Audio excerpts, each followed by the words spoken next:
Welcome back to another enlightening episode of The Truth About the Plant, the show that takes you on a journey through the world of psychoactive plants and alternative wellness, all while delivering real, actionable insights you crave. I'm your host, Christina Dees, my equally talented co-host, Dr. Amanda Reiman. We're both here every week to bring you the truth about the plant in 20 minutes or less. Dr. Reiman, why do we love what we do? Why do we show up every week and do this? Well, we show up every week because you and I have spent a lot of time studying cannabis and understanding the health and public safety implications of using cannabis. And it's important that we are able to impart this information and knowledge to the public as well. It can be really difficult to find reliable, evidence informed information about cannabis on the internet. Cannabis is censored on most social media platforms. Even educating people about cannabis is censored on most social media platforms. And there's a lot of people out there that think they're experts and throw advice around, maybe just based on their personal experiences.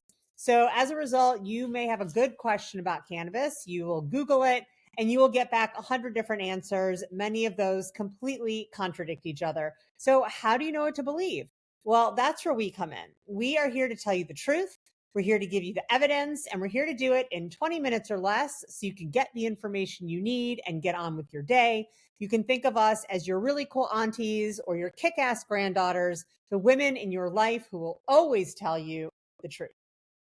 Well, coming off of last week's question, which is, why is weed so strong now? Our question this week is, will weed make me stupid? So let's face it, this question has crossed many minds and maybe made a few laugh along the way. Whether you've heard it from a concerned parent, a misinformed meme, or your own inner voice, today we're going to clear the smoke around this age-old fear. So if you've ever worried about losing brain cells over a joint, well, listen up because we're about to tell you all about it. So, lack of brain power is one of the oldest claims used to deter people from trying cannabis. From Cheech and Chong, there's this stereotype of cannabis consumer as a guy who lives in his parents' basement, plays video games all day, has no motivation to be successful because cannabis has robbed him of his intelligence. Even though cannabis is more mainstream now than ever before, these claims still persist. Dr. Reiman, is there any truth here? Will weed actually make you stupid? Well, this is a great question. And, probably one of the first concerns that people have when they think about using cannabis. So I think it's important to understand where this claim comes from and really the strategy behind spreading this misinformation in the first place. So in the 1960s, cannabis was gaining favor among college students. It's really started to come back in the beatnik generation of the 1950s, poets, artists. And then the 1960s, with the peace and love and anti-war movement, we started to see more cannabis use happening on college campuses among white suburban college students. Now, the messaging around cannabis and its dangers at this time was really targeted at their parents. So they wanted parents to be really concerned about their kids using cannabis, to punish them for using cannabis, to lecture them about using cannabis. And so the message that was really most powerful for this group was tapping into one of the biggest fears of parents of white suburban college students in the 1960s, which is that your child will not amount to anything, that they will not live up to their potential, that they're going to tune in and drop out and be hippies and go and live in a Volkswagen bus and follow the Grateful Dead and go to anti-war rallies. And the objection wasn't as much to cannabis as it was to challenging authority. So during this time in the peace and love and anti-war movement, there was a lot of challenging among these young students of the status quo, of those in charge, of the power structure. And that was very threatening. So the powers that be thought that if they could persuade parents that cannabis use, which was often associated with this movement, was really dangerous and threatened their kids' success, that parents would take action. And so that's really where this cannabis makes you stupid rhetoric came from, because parents really weren't that worried that their kids were going to start using heroin or were going to go crazy or become criminals, but they were absolutely worried that they were going to be embarrassed by their kids because they weren't going to find a job and they were going to kind of drop out of society and not be this kind of buttoned up vision of a young adult that was perpetuated in the 90s and 90s. So that message was kind of easy to make parents believe because when people were high, they were giggly, right? They were silly. And seeing people act that way while stoned was kind of equated to, well, this is because they're stupid now, right? So like they're laughing, hysterically at a movie or at a poster or at a book. And this is because they're stupid. And so that was really used to connect this idea of smoking cannabis to having less intelligence. Now, over time, that message has evolved and it's included things like a motivational syndrome, drops in IQ points, and the impact on the developing brain for adolescents and young adults. So the message has become more sciency. I can't see my quotes, sciency, but it still holds the same theme, right? That cannabis will make you stupid. Well, I definitely remember getting that message when I was in school that, people who use cannabis don't amount to anything. You're going to grow up to be a loser and never have a job. Some of them even said, it's a gateway drug. It's going to lead you to do other drugs. So, you mentioned the modern day claims of a motivational syndrome, drops in IQ and the impact in the developing brain. But what does their research say? Like, is there any truth there actually? Yes and no. I mean, the thing about claims is that sometimes there is a piece of it that's kind of true, and that makes it difficult for people to completely reject it. Right. So these ideas of amotivational syndrome and IQ and developing brain have kind of all been wrapped up and packaged as this one kind of glob of evidence that cannabis reduces intelligence. But when you unpack it, you see that it's really not so simple, right? So, first of all, amotivational syndrome. This is the one I heard growing up a lot, which basically means you lose all motivation, that you'll no longer have a desire to succeed, that you'll have no work ethic, right? So, we go back to kind of those fears of suburban parents that their kids would grow up without any work ethic. I grew up in the 1980s, also a huge concern for parents in kind of the power era of the 1980s that your kids would grow up with no work ethic. But there is no evidence at all that consuming cannabis impacts your desire for motivation or your desire to succeed in life. So while you are high, yes, you may enjoy relaxing or kind of tuning out and listening to music or watching Netflix, but this is not a long-term change to who you are as a person.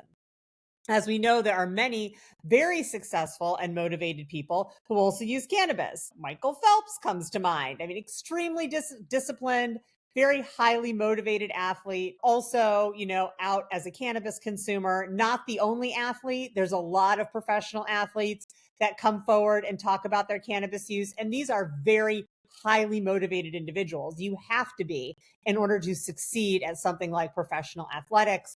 Also, leaders like Steve Jobs and others that are brilliant, brilliant minds, Carl Sagan, have come out in support of cannabis, Rick Steves. And these are not people that anyone would consider losers because they have achieved a lot in life. So, amotivational syndrome off the table. Just because somebody smokes weed and decides they want to sit and look at some clouds for a while does not mean that they are giving up on being motivated in life. So, there's that one. Now, IQ. Now, this one, again, this gets a little complicated because there have been some large studies out there that claim that using cannabis causes drops in IQ points. And this is where you really have to understand research in order to dissect whether this is accurate or not. So there's a lot of issues with this type of research. And probably the biggest one, as we've talked about on this show before, is the difference between correlation and causation. So if they find that somebody who measures a certain IQ at a certain point in their life, like when they're a teenager or young adult, and they're a cannabis consumer, and then they measure their IQ again 10, 15 years later, and they see that it is lower, what does that actually mean? Does it mean that cannabis caused their IQ to go lower? Does it mean that they were doing other things like drinking or smoking cigarettes or having an unhealthy diet that may have contributed to a drop in IQ? Is it just that certain people are prone to having more variability in their IQs over their lifespan? And the truth is, we don't know the answers to any of these questions. So it's more likely that there's maybe a correlation issue where these two things are happening at the same time, but that one is not causing another. Another question with IQ research is, does a drop in IQ actually impact cognitive ability? So if during my lifespan, my IQ goes down 5 points, does that impact my ability to function? Does it mean I'm no longer good at my job? Does it mean I can no longer read as well? That I can no longer form sentences as well? We really don't have any outcomes related to cognitive ability that we can tie specifically to drops or increases in IQ, which brings me to the last issue with IQ research is that there are a lot of questions about whether IQ is even a valid and reliable way to measure intelligence. And I remember seeing a documentary about this when I was an undergrad in psychology that talked about the really deep cultural and socioeconomic biases that are in IQ tests. So assumptions that people have been exposed to certain things that are really more specific to being middle class or upper middle class, that people understand certain words and concepts that are very specific to white American language and culture. So I think there's also a question about whether IQ is even a valid way to measure intelligence. So, a little bit of a trickier thing, but IQ,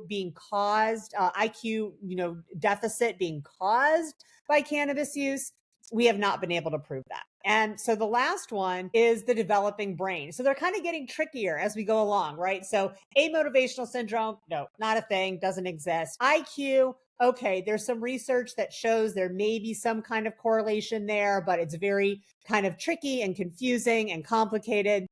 Developing brain is a little bit clearer. So we have talked on this show about concern for adolescents and even young adults using cannabis chronically and habitually because the brain is still developing at those times, and our endocannabinoids and our endocannabinoid system plays a role in that brain development. So the question is, does the introduction of phytocannabinoids from the plant somehow disrupt or impact that development? So if use is occasional, which most use among teenagers, if they use it all, is occasional, no, it's probably not going to impact brain development if use is occasional.